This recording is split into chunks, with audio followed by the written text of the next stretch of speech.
Assalamualaikum warahmatullahi wabarakatuh. Alhamdulillah. Alhamdulillahil malikid dayyan.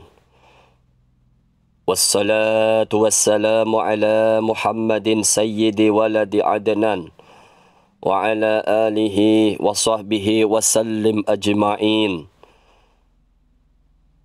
Wa ala alihi wa sahbihi wa tabi'ihi ala marriz zaman. Ashhadu an la ilaha illallah wa ashhadu anna Muhammadar Rasulullah alladhi kana khuluquhul Qur'an. Amma ba'du. Faya ibadallah, fa inni usikum wa nafsi bitaqwallahil mannan. Qala Allah Ta'ala fi kitabihil karim, Rabbi ij'alni muqimas salati wa min dhurriyyati rabbana wa taqabbal du'a. Ma'asyiral muslimin rahimakumullah. Di hari Jumat yang mulia ini, di hari Jumat yang penuh berkah ini, mari kita mengajak pribadi kita bersama-sama untuk senantiasa menjaga dan meningkatkan ketakwaan kita kepada Allah, meningkatkan rasa takut kita kepada Allah dengan rasa takut yang sebenar-benarnya, menjauhi segala yang sudah dilarang oleh Allah, dan senantiasa untuk melaksanakan, mengerjakan apa yang sudah diperintahkan oleh Allah lewat contoh yang sudah diberikan oleh suri tauladan kita, Nabi Muhammad sallallahu alaihi wasallam.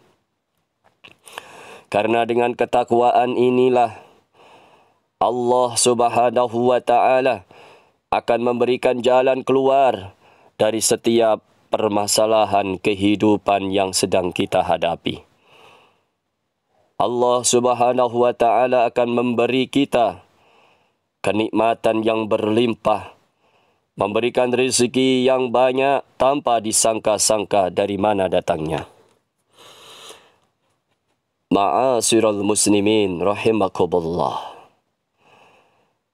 Dalam pengasuhan putra-putri kita dalam keluarga, dalam bimbingan, perhatian dalam sebuah rumah tangga, tidak hanya diletakkan tanggung jawabnya kepada seorang istri saja, atau diberikan kepada seorang ayah saja, untuk memperhatikan, untuk memberikan pengasuhan kepada putra-putri kita dalam keluarga, merupakan tanggung jawab seorang ayah dan seorang ibu. Tanggung jawab kedua-duanya. Karena seorang ayah dan seorang ibu perannya berbeda, saling melengkapi dan saling mendukung untuk menjadikan putra-putri kita sesuai harapan kita masing-masing. Tidak bisa tanggung jawab mencetak anak ini diberikan kepada seorang istri saja. Tidak bisa. Atau diberikan kepada seorang ayah. Juga tidak mungkin.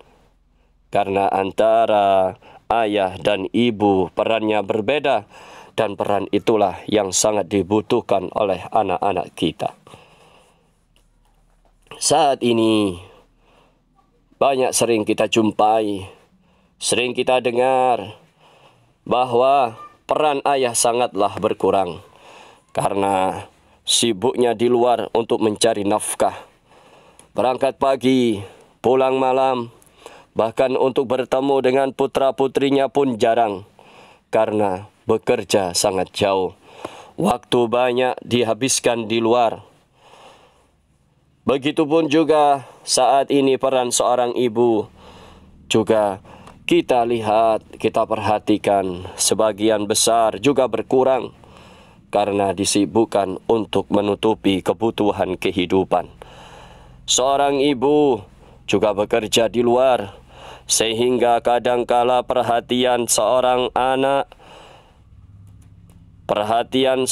anak dari orang tuanya pun kurang. Bagaimana tidak ketika anak berangkat ke sekolah, orang tuanya sudah pergi untuk bekerja. Ketika anak sudah pulang, di rumah tidak menemui siapa-siapa, karena ayah dan ibunya pun semuanya bekerja. Giliran anak sudah menunggu kedatangan orang tuanya, mereka tertidur, dan ketika tidur orang tuanya baru datang, dan seterusnya. Ma'asyiral muslimin rahimakumullah.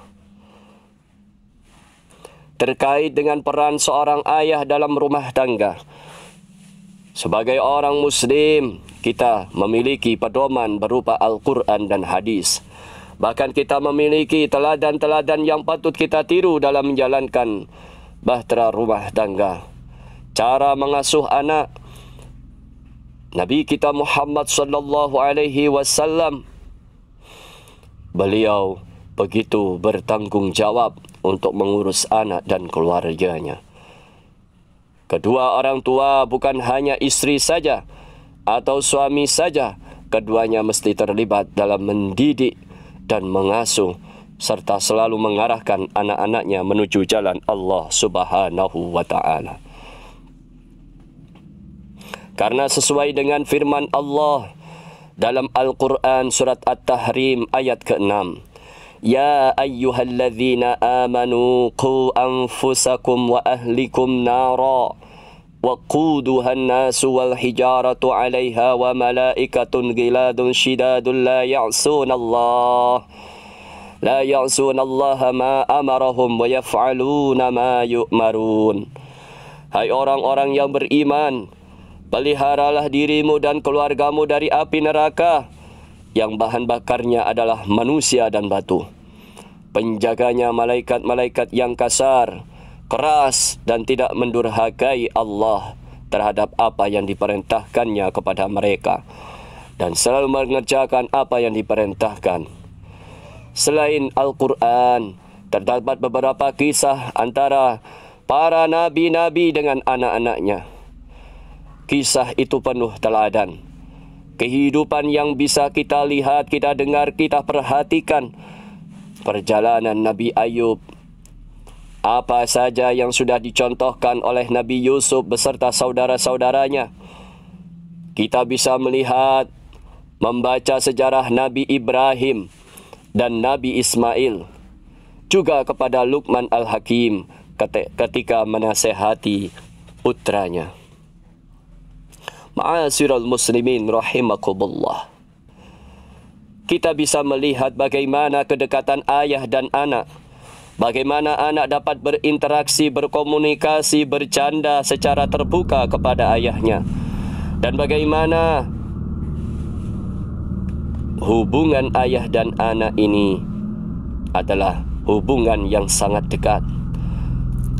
Seorang ayah mampu mendengar cerita anak-anaknya. Seorang anak mampu bercerita dengan nyaman dengan ayahnya. Ma'asyiral muslimin rahimakumullah. Selain contoh tadi, Rasulullah sallallahu alaihi wasallam juga banyak memberikan contoh-contoh kepada kita. Betapa sayangnya Nabi Muhammad terhadap anak dan cucunya. Pernah pada suatu waktu Nabi mencium Hasan bin Ali. Kala itu di sisi Nabi ada Al-Aqra'in habis. Ia berkata, aku mempunyai 10 anak, tapi tak ada satu pun yang pernah kucium. Kemudian Nabi Muhammad sallallahu alaihi wasallam membalasnya, man la yarham la yurham. Siapapun yang tidak menyayangi, maka tidak akan disayangi. Hadis riwayat Imam Al-Bukhari.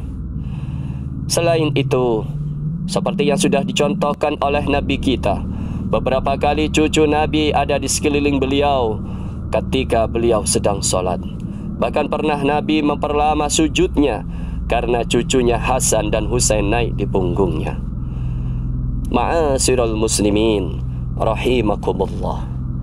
Dari teladan-teladan kisah-kisah suri tauladan ini terdapat banyak hikmah yang akan bisa kita petik dalam mengasuh anak-anak kita. Peran ayah pada anak-anaknya, peran ayah dalam mengasuh untuk pertumbuhan kembang anak-anaknya. Bagaimana tidak, seorang ayah selalu dibutuhkan kehadirannya oleh putra-putri kita semuanya. Seorang ayah dapat mengajarkan tata cara untuk menghadapi masalah kehidupan. Seorang ayah bisa mengajarkan prinsip penting bagi masa depan putra-putrinya. Seorang ayah mampu mengajarkan anak membedakan perilaku yang benar dan salah, serta mengajarkan bagaimana bertanggung jawab untuk memenuhi kebutuhan keluarga. Dengan demikian, harapannya semoga generasi-generasi depan kita semuanya akan menjadi generasi yang lebih baik karena diisi oleh putra-putri yang mentalnya sehat dan baik atas bimbingan orang tua yang hebat, ayah ibu yang istimewa yang selalu membimbing, mendidik putra-putrinya dan selalu mendoakan putra-putrinya di setiap waktunya. Barakallahu li wa lakum fil Qur'anil azim wa nafa'ani wa iyyakum bima fihi min ayati wa dzikril hakim. Aqulu qawli hadza fa astaghfirullahal azim innahu huwal ghafurur rahim.